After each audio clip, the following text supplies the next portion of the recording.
राधे राधे दोस्तों। बहुत समय पहले की बात है। एक गांव में एक ठाकुर रहता था।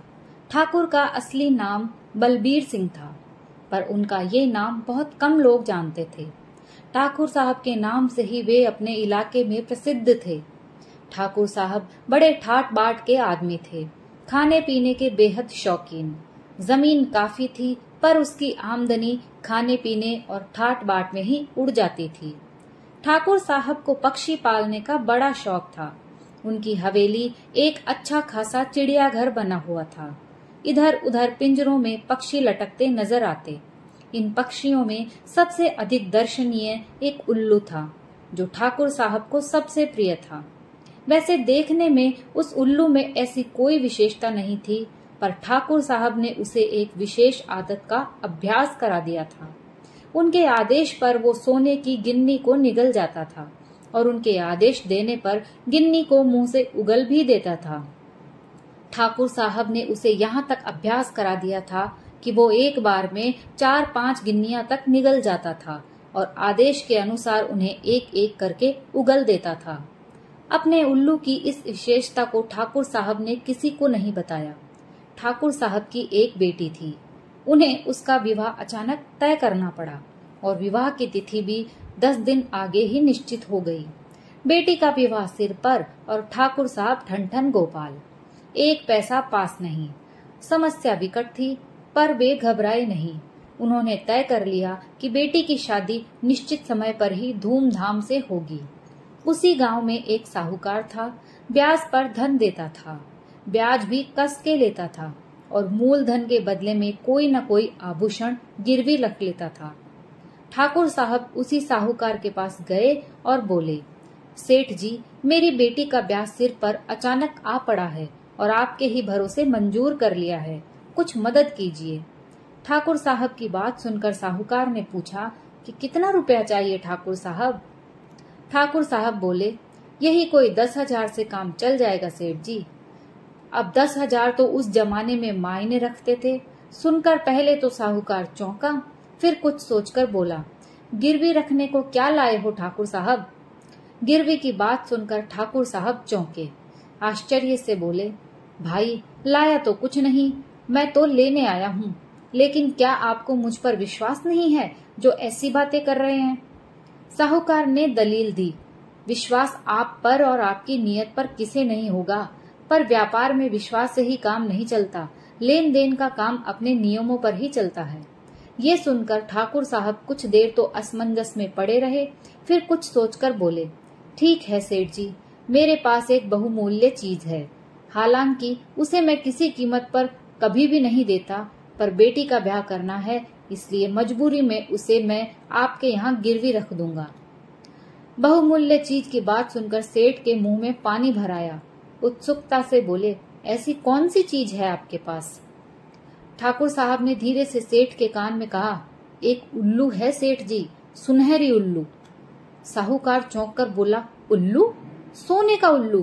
कितने तोले का है। ठाकुर साहब बोले, सोने का बना हुआ नहीं, जीता जागता उल्लू है सेठ जी। ये सुनकर सेठ हंसा और बोला, आप भी मजाक करते हैं ठाकुर साहब, मैंने तो समझा कि 20-30 तोले का सोनू का उल्लू होगा।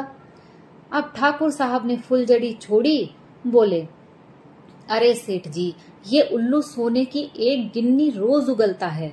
सोने की गिन्नी की बात सुनकर सेठ की आंखें खुली की खुली रह गई। ठाकुर साहब समझ गए कि तीर चल गया है। वे अपनी बात पर और जोर देते हुए बोले, हाँ, सोने की गिन्नी, आप परीक्षा करके देख लीजिए। साहूकार मान गया। अगले दिन ठाकुर साहब उल्लू को 5 गिन्नियां खिलाकर साहूकार के यहाँ लाए। उल्लू को सामने बिठाकर कहा, उगल बेटा, और उल्लू ने एक गिन्नी उगल दी। दूसरे दिन भी ठाकुर साहब ने साहूकार के सामने एक गिन्नी उगलवाई और तीसरे दिन सेठ से कहा कि अब वे उल्लू को आदेश दें। उत्सुकता से भरा साहूकार बोला, उगल बेटा, और उल्लू ने एक गिन्नी और उगल दी। सेठ का मन बल्लियों उछलने लगा। उसने तुरंत चांदी के 10,000 रुपए साहूकार के सामने रख दिए। ठाकुर साहब ने रुपए थैली में भरे और जाते जाते बोले, सेठ जी, आपके ये 10,000 जल्दी ही लौटाकर अपना उल्लू ले जाऊंगा। साहूकार मुस्कुराते हुए बोला, अरे ठाकुर साहब, कोई जल्दी नहीं है, आराम से लौटाइएगा। ठाकुर साहब चले गए। साहूकार उल्लू के लिए एक खूबसूरत पिंजरा लाया और उसमें उसे बिठाकर अपने सोने के कमरे में टांग दिया। उल्लू के पेट में 2 गिन्नियां बची थी, इसलिए अगले 2 दिन तो उसने गिन्नी उगली, लेकिन तीसरे दिन साहूकार की खिलाई हुई रबड़ी ही उगल दी। जब 2-3 दिन तक वो रबड़ी उगलने का क्रम चला तो साहूकार घबराया और नौकर को भेजकर ठाकुर साहब को बुलवाया। ठाकुर ने आते ही कहा, कहिए सेठ जी, कैसे याद किया? सेठ झल्लाकर बोला, ठाकुर, तुमने मेरे साथ धोखा किया है। ठाकुर बोला, धोखा? मैंने क्या धोखा दिया आपको? सेठ ने गुस्से से कांपते हुए कहा, हाँ, तुमने धोखा दिया है, तुम बेईमान हो। अब ठाकुर ने साहूकार को घूरकर आंखें तरेरी और बोले, मैं बेईमान हूँ? ठाकुर के गुस्से को देखकर सेठ कुछ रुआंसा हो गया। कुछ सहमी आवाज में बोला, तुम्हारा उल्लू बेईमान है, वो 3 दिन से गिन्नी नहीं उगल रहा है। ठाकुर तो असलियत जानता ही था, मगर दिखावे के लिए पूछा, तो फिर क्या उगल रहा है? ठाकुर ने माथा ठोक कर कहा, रबड़ी। सुनकर ठाकुर ने आश्चर्य प्रकट किया, फिर पूछा कि आपने उसे क्या खिलाया था? सेठ जी ने बताया कि रबड़ी खिलाई थी। ये सुनते ही ठाकुर ने ठहाका लगाया और बोला, रबड़ी खिलाई थी तो उसमें उल्लू का क्या कसूर है? सेठ जी, आपने रबड़ी खिलाई थी तो उसने रबड़ी उगलती, गिन्नी खिलाते तो गिन्नी उगल देता। आखिर ठाकुर का उल्लू है, बेईमानी थोड़े ही करेगा, जो खाएगा वही तो उगलेगा। ये कहकर ठाकुर साहब खिलखिलाते हुए साहूकार के घर से बाहर निकल गए। सेठ उल्लू की तरफ और उल्लू सेठ की तरफ देखता रह गया। दोस्तों, कहानी यहीं समाप्त होती है।